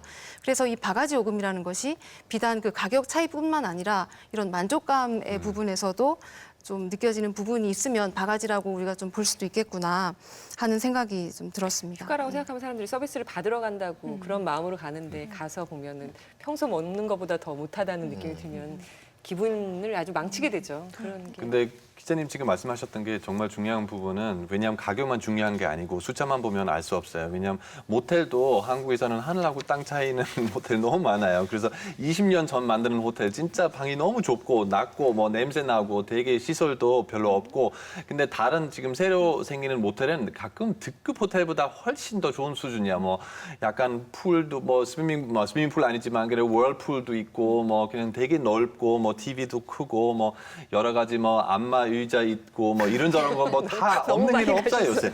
그래서 이런 것들 보면 그 정도이라면 뭐 15만 원 그냥 아무 문제 없다고 생각하고 근데 만약에 어떤 냄새난 곰팡이 벌써 생기는 그 어떤 방에서 갑자기 15만 원 부르면 그건 좀 말이 안 되고 그리고 식비도 마찬가지로 회값 그냥 오케이 뭐 그냥 뭐 작은 우럭 한 마리는 뭐 15만 원 부르면 뭐 그냥 어떻게 잘라도 좀 말이 안 되고 뭐 근데 자연산 돔 뭐 큰 한 마리라면 뭐 15만 원 똑같은 가격은 똑같은데 근데 맛을 하고 뭐 이 뭐 물고기 자체도 틀리면 그것도 좀 자세히 봐야 된다고 생각해요. 국내 출장은 여기 이 중에서 솔직히 기자가 제일 잘하는 것 같아요. 강릉을 비롯한 동해안을 찾는 관광객 수가 줄었다는 기사들도 있었습니다. 그다음 아까도 사진에 그런 장면이 나왔었는데 그런 글이 나왔었는데요. 중앙일보는 지난 13일 강릉 펜션 4인실 33만 원, 그 돈이면 차라리 동남아 간다라는 기사에서 강릉시는 몇 차례 내린 비 때문에 피서객이 줄은 것으로 판단하고 있다. 하지만 일각에선 일본 여행 취소가 잇따르는데도 동해안 대표 관광지를 찾는 사람이 감소한 데는 바가지 요금도 한몫한 것이라는 시각도 있다라고 썼습니다. 노컷뉴스는 지난 17일 동해안 바가지 요금 근절 의지 있나라는 칼럼에서 해마다 피서객이 감소하는 이유에는 관광 패턴 변화와 기상 악화 등 여러 가지가 있겠지만 바가지 요금도 빼놓을 수 없는 요인 중 하나로 꼽히면서 대책 마련이 절실하다라고 주장했습니다. 어떻게 이런 기사들은 보십니까? 많이 줄긴 줄었나 봐요. 숫자상으로는 많이 줄었습니다. 그 강릉시에 따르면 기사 내용에 보면 8일까지 지난 5일부터 지난 8일까지 35일간 경포해수욕장을 찾은 피서객은 435만 4,205명. 지난해와 거의 같은 기간보다 51만 명이 줄었다. 이렇게 기사가 나왔고요. 노컷뉴스에서는 16일 강원도 환동해 동록에 따르면 동해안 6개 시군 해수욕장 개장 기간 방문객은 2017년 2,244만 명이었지만 지난해 1,846만 명으로 감소했다. 올해도 지난 15일 기준 1,660만여 명으로 지난해 1,719만여 명에 비해서도 3.4% 줄었다. 이렇게 수치를 제시하기도 했습니다. 실제로 다양한 원인이 있었겠죠. 그런데 이 기사들은 결론적으로 이런 이유도 있고 저런 이유도 많겠지만 바가지 요금이 굉장히 한몫을 했다라는 것을 이제 결론으로 가고 있는데요. 가령 요즘에는 또 주택 공유 그런 사이트들이 많잖아요. 우리 해외여행 갈 때도 마찬가지지만 국내에서도 굉장히 활성화되어 있기 때문에 꼭 이렇게 어떻게 보자면 그쪽 숙박시설만을 이용하는 건 아니죠. 그러니까 무슨 말이냐면 지금 숙박시설이나 혹은 먹거리 이런 것들에 관해서는 소비자들이 상당히 좀 많이 지혜로워지고 정보가 어쩌면 자영업자분들이 따라가기 힘들 정도로 굉장히 빠른 환경의 변화들도 있다라는 겁니다. 물론 그래서 가령 횟집 같은 경우도 바닷가 앞에 있는 그런 번듯한 횟집보다는 최근에 많은 분들이 일부러 전통시장 찾아가서 이제 뭐 말 그대로 떠와서 숙소에서 먹는 경우도 상당히 많아졌는데 이런 여러 패턴 변화들도 있지만 좀 뭐 올해 왜 이렇게 강원도에 가게 되는 관광객들이 줄었는지 저는 개인적인 의견입니다만 이런 기사들이 좀 바로 이제 피서기 바로 시작 직전에 극성수기 직전에 많이 터져나온 것도 영향을 미친다고 보는데요. 왜냐하면 해외여행 같은 경우야 굉장히 예약도 빨리 해야 되고 계획을 미리미리 세워야 하지만 국내 여행 같은 경우는 그거보단 계획의 기간이 좀 짧습니다. 분명히 기사를 보고 다른 곳으로 갈 수 있는 방향 전환의 시간이 굉장히 짧기 때문에 이 기사에 굉장히 직격탄을 받았을 수도 있겠다는 생각이 저로서 개인적으로 좀 들기도 하고요. 기승전 바가지 요금이라고 가고 있는데 오히려 이제 언론사에서는 이런 여러 가지 관광의 어떤 패턴 변화라든가 기본적인 플랫폼 변화라든가 이런 것들에 대해서 조금 더 주목해서 기사를 실어준다면 그 강원도에 계신 분들도 그렇고 소비자로서도 그렇고 더 도움이 되는 기사가 되지 않았을까라는 생각이 듭니다. 저는 이게 뭐 요인 분석을 할 수가 없어서 저도 이제 특정해서 얘기할 수는 없고요. 그러니까 다들 요인 분석 못하면서 이제 꼭 끼워넣기로 기사를 쓰는 건 무책임한 건 역시 맞는 것 같고. 근데 뭐 일부는 영향을 줬을 거다라고 짐작은 하죠. 그러니까 바가지 요금이 영향을 줬다기보다는 바가지 요금을 뒤집어 쓸 것 같다라는 어떤 기대, 불쾌한 기대 이런 것들이 예상 같은 것들이 영향을 미쳤을 테고요. 저는 또 한 가지 영향이 한때 이제 많이 이슈가 됐던 게 이제 계곡 평상 장사였었거든요. 요거 며칠 동안 상당히 이슈가 됐었어요. 그래서 많은 분들이 이제 이 계곡에다가 평상 놓고 엄청나게 비싼 가격으로 장사를 하는 문제들에 대해서 알지만 여전히 해결되고 있지 않은 대표적인 문제인데 이번에 그걸 해결해 보겠다라고 이제 정부가 나서기도 했고 지자체가 나서기도 했는데 여전히 안 되고 있어. 이게 이제 굉장히 또 자주 나왔어요. 그래서 이런 것들이 좀 겹치면서 그러니까 해외로 나갈까 하다가 안 나가려고 했는데 에이 나가지 말자라고 하는 식의 심리 같은 것들은 그냥 상당히 좀 작동을 하지 않았나 싶고요. 그런 판단을 가지고 기사를 만약에 썼다면 뭐 이렇게 이제 점프하는 기사는 좀 안 쓰지 않았을까라는 그런 생각 같은 게 좀 있습니다. 송순희 기자가 또 본인이 바가지 쓴 경험은 없는지 경포 해수욕장을 찾은 관광객들의 이야기도 들어봤는데요. 함께 들어보시죠. 혹시 식당이나 뭐 이런 데 가셔가지고 바가지 요금 경험하신 거 있으셨어요? 이번 휴가철에? 여기 경포대에서? 저희는 아직 그런 건 없었어요. 근데 이제 평소에 먹는 거랑 네. 뭐 이렇게 가끔 먹는 거랑 금액 차이는 별로 없는 것 같은데 근데 양적으로는 조금 차이는 느껴본 적은 있어요. 저희가 자주 오는데 평소에 와가지고 여기서 둘이서 술 먹고 이제 뭐 횟집에 가서 회를 먹어도 뭐 한 10만 원, 15만 원 정도면 되는데 네. 지금 가면은 그 금액으로는 어림도 없죠. 지금 가면 한 30만 원, 30만 원? 20만 원 이상은 무조건 나와요. 4인실에 33만 원이면 비싼 건가? 왜냐면 동남아에도 싼 그런 숙박시설 알아보면은 이거보다 저렴한 데가 있겠지만 뭐 가는 비용이나 경비나 이런 거 따져보면 훨씬 더 많이 나오죠. 감안을 하고 오신 분들은 그러려니 하는 것도 있고 또 그 지역을 잘 아는 분들은 성수기 때는 여기 엄청나게 오른다. 그런 정보도 이야기를 하셨는데요. 현명한 소비자들이 워낙 많아져서 사실 장사하는 사람 입장에서도 힘든 부분이 있을 텐데 강릉이 이렇게 유독 타겟이 되는 이유가 뭘까요? 다른 때는 전체적인 뭐 그런 분위 해수욕장의 바가지 요금들이 이렇게 전체적으로 나왔다면 이번에는 진짜 이 기사 하나 때문에 이렇게 된 걸까요? 아니면 무슨 뭔가 저희나 뭐가 있는 걸까요? 저는 학습 궁금해서요. 효과도 있는 것 같아요. 왜냐하면 여름철 바가지 하면 죄송하지만 해운대가 대명사였거든요. 네. 늘 부산 가서 해운대 보여주면서 파라솔 얘기하고 숙소 문제 얘기했는데 올해 좀 유독 강릉 얘기가 나오는 게 저는 동계올림픽에서 지나치게 터무니없는 가격을 받는 숙소들. 그래서 우리 기사도 기억나요. 뭐 하룻밤에 뭐 90만 원, 100만 원 뭐 이런 기사들의 학습 효과가 있어서 강릉이 머릿속에 좀 여진이 남아 있는 거죠. 바가지 요금에 대한 게 그런 것들을 좀 강화하는 측면이 좀 없지 않아 있다고 생각하고요.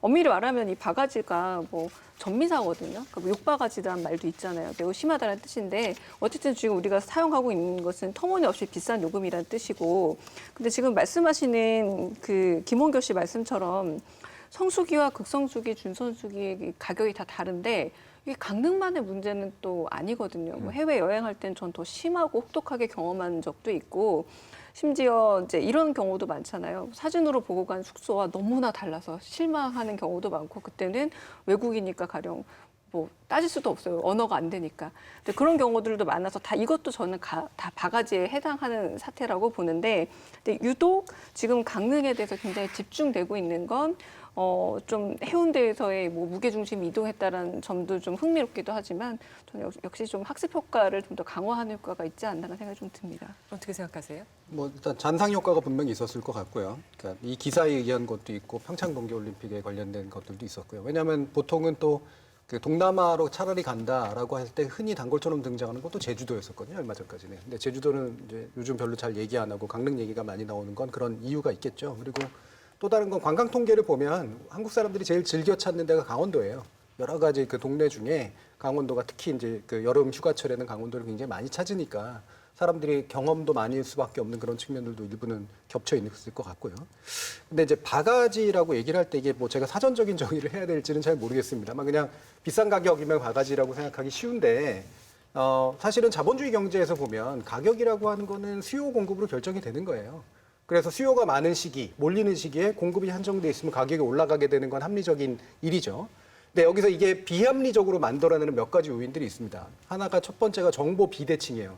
다시 말하면 저 사람이 알고 있는 정보, 파는 사람이 알고 있는 정보를 사는 사람들도 알고 있어야 돼요. 예를 들면 옆 동네의 가격이라든가 그것의 충분한 품질 가치라든가 이런 것들을 알고 있는 상태에서 자기가 합리적으로 판단해서 이거는 효용이 있다라고 생각하면 높은 가격을 주고 사는 거죠.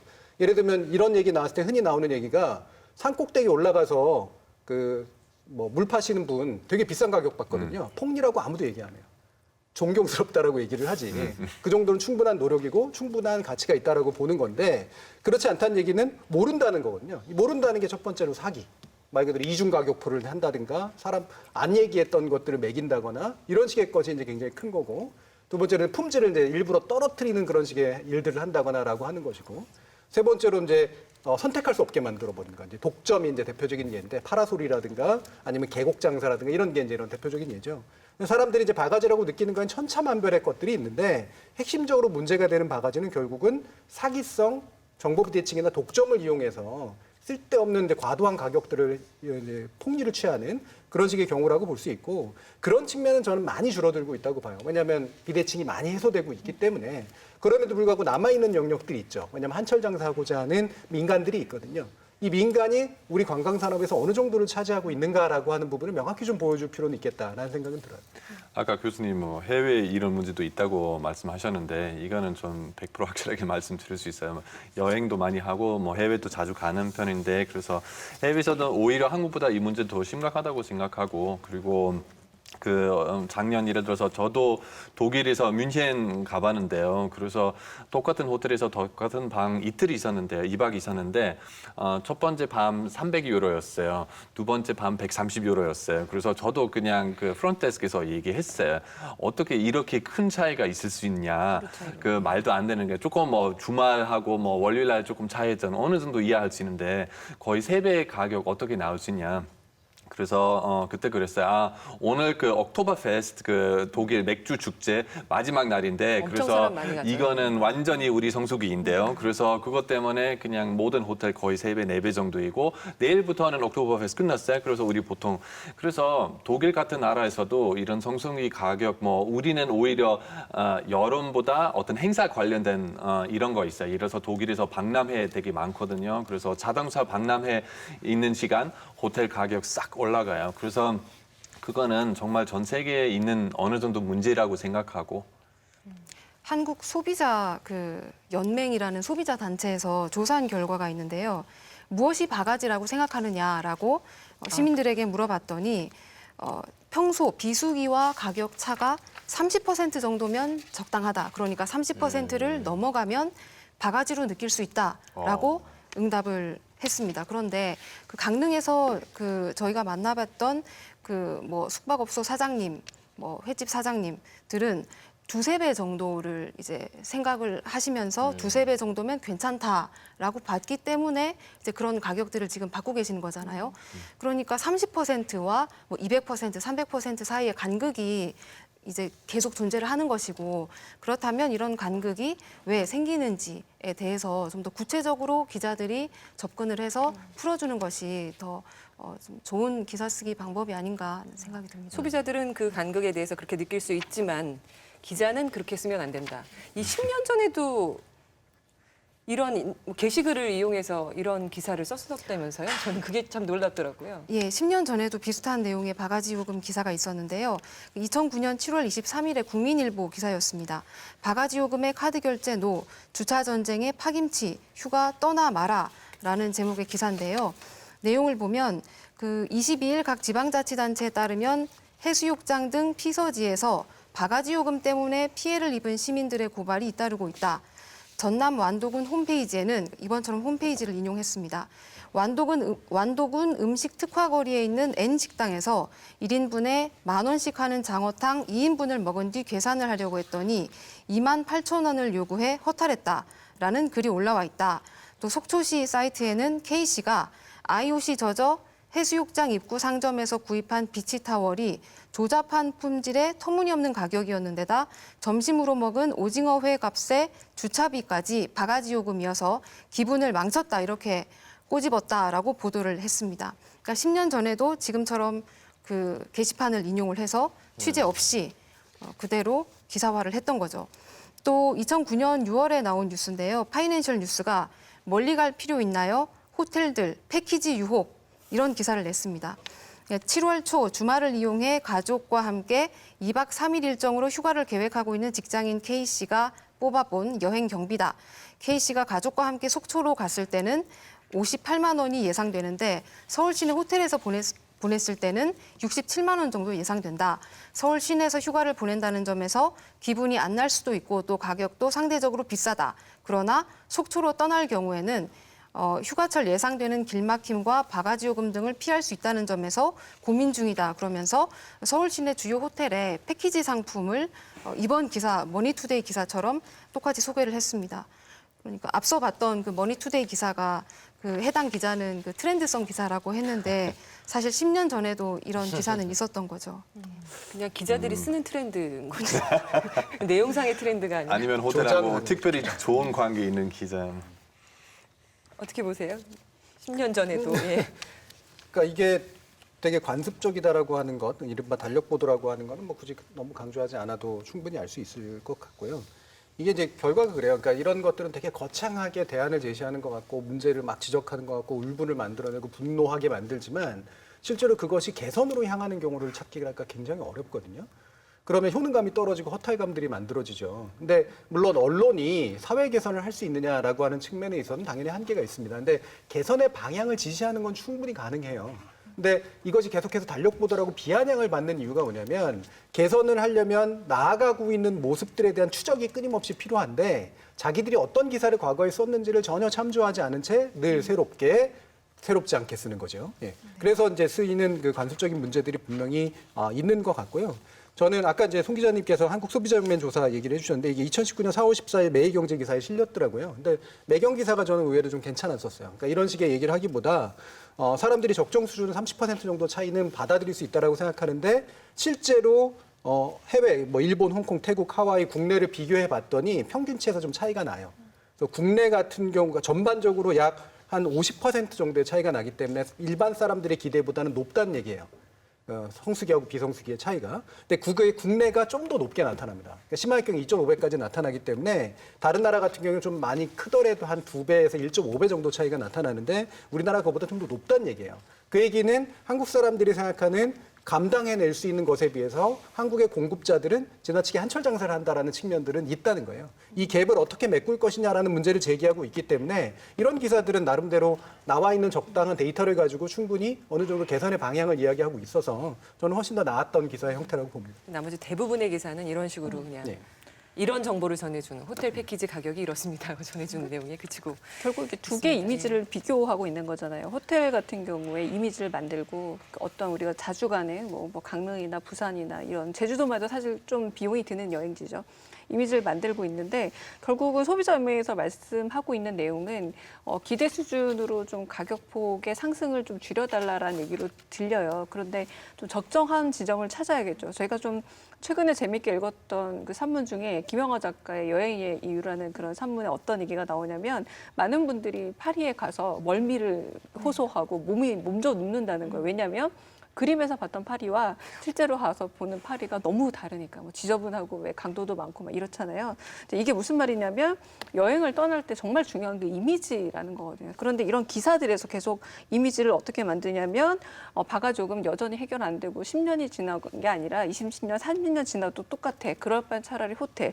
저는 이건 굉장히 겉으로 보이지 않지만 선동적인 기사라고 생각을 하는 거죠. 이 기사에서 아까 분명히 뭐 일종의 기획 기사처럼 만들어지긴 했습니다만 이런 이미지를 만들어내는 데선 조금 조심할 필요도 있지 않을까라는 생각도 듭니다. 이게 사실은 우리 해외여행 붐이 부은 중요한 이유 중에 하나가 최근에는 또 뭐 혼자 하는 여행이나 이런 것들인데 이게 트렌드, 수요를 만들어내는 건 미디어 역할이거든요. 맞아요. 전형적으로 원래 소비를 진작시키는 게 미디어 역할인데 왜 KBS도 배틀트립 뭐 이런 거 하고 그다음에 짠내 투어니 이런 식의 유명한 프로그램들이 대부분이 하는 게 뭐냐면 가성비로 해외여행하는 법을 보여줘요. 비교해주고 막 그런단 말이죠. 근데 거기서 보면 충분히 즐기고 있는데 훨씬 더 싸게 잘 하고 있는 모습들이 나옵니다. 근데 대부분이 해외 관광청들의 펀드 받아가지고 만들어진 프로그램들이거든요. 이것이 국내하고 대비되는 효과를 불러일으키게 되면 사실 이미지라는 건 굉장히 달라지게 되죠. 근데 역으로 예를 들면 해외여행을 했을 때 저는 이제 해외에서 그런 프로그램 많이 봤거든요. 어떻게 바가지를 당하는지를 보는 프로그램도 있었어요. 제가 영국에 있었을 때는. 그게 영국이 굉장히 해외여행을 여름에 많이 가는데 국내 여행 거의 안 가거든요. 근데 어떻게 사람들이 가서 외국에서 당했나라는 끔찍한 경험들을 보여주는 프로그램이 굉장히 인기가 있었는데 그게 경각심을 주는 효과도 분명히 있었어요. 그러면 국내를 다룰 때도 예를 들면 충분히 가성비는 좋은 여행을 할 수 있는 어떤 방식으로 보여주고 또는 문제가 있는 건 문제가 있는 것들을 해외든 국내든 간에 보도를 해주고 이게 이제 균형이 맞는 형태들이 돼야 우리가 좀 미디어가 만들어낼 수 있는 이미지가 좀 합당한 이미지를 이제 갈 수 있는 거죠. 예전에 그 현장에 가서 사실관계 확인하지 않고 보도했다가 아주 파장이 컸던 그런 보도들이 있었습니다. 뭐 생각나시겠지만 뭐 쓰레기만두, 이른바 쓰레기만두. 예, 그래서 뭐 앵커들이 뭐 오늘 저녁은 저도 만두를 먹었습니다. 뭐 이런 앵커 멘트까지 할 정도로 굉장히 큰 파장이 있었는데요. 그때 사례들 좀 소개해 드릴까요? 2004년에 이른바 쓰레기 만두 사태가 있었는데요. 그 만두 소로 사용되는 단무지가 알고 봤더니 그 중국산 저급품이고 썩은 무로 만든 것이었다라는 내용이 보도가 돼서 뭐 KBS, SBS, MBC는 물론이고 뭐 주요 일간지에 일면에 대서특필이 됐었는데요. 이 그 기사가 나고 나서 이제 뭐 만두를 아무도 먹지 않았습니다. 뭐 그 각 집에서는 뭐 학교에서는 보관하고 있던 만두를 다 폐기 처분을 했고 일본에서는 심지어 그 한국산 만두에 대해서 수입 금지 조치까지도 내렸었거든요. 그래서 이렇게 계속 그 사태가 커지자 그 일부 이제 만두 제조업체 사장님들은 스스로 목숨을 끊기도 하는 그런 사태까지 있었는데요. 그런데 이 그 만두 쓰레기 만두 사태가 어떻게 해서 나왔는지, 그러니까 기자들이 이 내용을 어떻게 취재를 했는지를 봤더니 그 경찰이 그 단속한 영상과 자료를 기자들에게 준 거였습니다. 그런데 그 영상에 보면은 썩은 어떤 무처럼 보이는 부분들이 좀 있는데 그 부분이 굉장히 확대돼서 보도가 됐고 그리고 제일 중요한 거는 기자들이 현장에 가서 예를 들어서 만두 제조업체라든지 이 현장에 가서 정말 이런 식으로 그 위생 상태가 매우 안 좋게 보관이 되고 있구나라는 것을 확인을 했었어야 됐는데 그런 과정이 일절없이 경찰이 준 자료만 가지고서 보도를 해서 결국은 이런 사태가 발생을 했던 것이죠. 그런데 나중에 이 만두를 한번 검사를 해봤더니 뭐 식중독균이나 대장균이나 이런 거는 전혀 검출이 되지 않아서 결국 무해한 만두로 그 입증이 됐었거든요. 그러니까 이런 그 혼란을 혼란대로 키우면서도 아무도 책임지지 않는 그런 사태가 벌어졌던 것이죠. 현장 확인을 하지 않아서 그런 그 상황까지 이르렀던 거고요. 또 2004년에 쓰레기 만두 사태와 비슷한 게 1998년에 그 포르말린 통조림 사건이 있었는데요. 이거는 검찰에서 발표를 한 자료를 기자들이 그대로 받아 쓰면서 또 생긴 일인데, 그 뭐 골뱅이 또 번데기 통조림을 만들 때 포르말린이 소량 들어가는데 이게 알고 봤더니 뭐 시체 부패 방지용으로 쓰이는 거였더라라고 하면서 이제 사람들이 아무도 이제 통조림을 먹지 않았고 또 업체들은 줄도산을 하고 그런 상황이었는데 나중에 이제 검사를 해봤더니 또 식품에 첨가된 이 포르말린의 양이 자연 상태에서도 존재하는 정도의 유해한 양이 아니다라고 드러나서 현장 확인을 하지 않고 언론들이 기사를 쓸 경우에 어떤 일이 또 벌어질 수 있는지를 큰 대가를 치르고서 이제 보여줬던 그런 사례라고 할 수 있죠. 그러니까 이 사례는 사실은 그 지금 사례보다는 이렇게 면책이 가능한 사례긴 해요. 그러니까 경찰이 잘못 발표한 거였었거든요. 그리고 그렇기 때문에 그걸 그대로 옮긴 기자들은 사실은 그렇게까지 뭐 사법적 책임이라든가 기타의 법적 어떤 책임을 물을 필요는 없는 이제 그런 상태인데 이게 이제 그래서 국가기관이나 이런 데들이 공신력이 있다라고 판단하는 데가 공표한 데를 무조건 받아 쓰는 그리고 책임을 지지 않는 그런 관행에 대해서 이 경종을 울리는 사실은 굉장히 중요한 그런 사안이긴 하고요.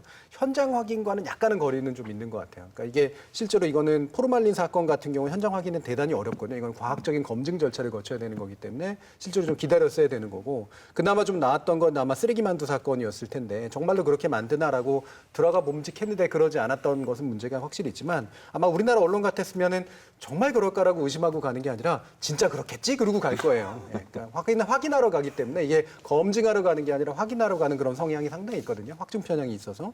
근데 우리나라에서 이렇게 공표된 것들에 대해서 의심하고 이제 검증하는 그런 작업들이 상당히 필요한데 국가기관인 경우엔 그러지 않는 게 워낙 많았던 이제 그런 사례에 해당하는 거고 오늘 우리가 다뤘던 거는 심지어 국가기관도 아니었고 거의 소문에 해당하는 것들을 당연히 확인해야 될 것들을 확인하지 않았기 때문에 더 심각한 그런 문제라고 볼 수 있죠. 저는 언론의 신뢰도 문제랑 결국 연관될 수밖에 없다고 보여져요. 뭐냐면 경찰에서 시체 부패 방지용 포르말린으로 버무린 통조림이란 제목을 주지는 않았을 거거든요.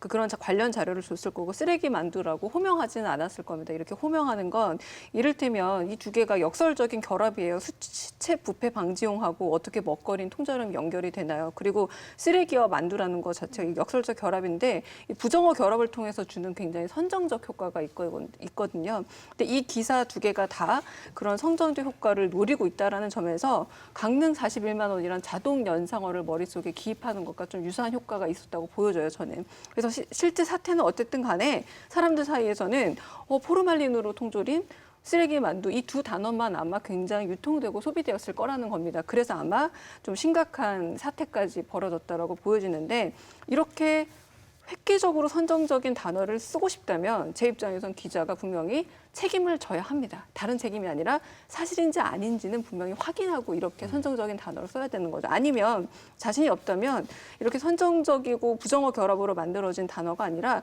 좀 더 중립적이거나 혹은 과학적이고 합리적인 그냥 중성적 단어를 썼어야 되지 않을까라는 점에서 기자들 역시도 조금은 아주 면책을 하기는 이 기사 작성의 면에서 보자면 어렵지 않을까라는 생각이 저는 듭니다. 기사 제목은 갈수록 자극적이 될 수밖에 없을까요?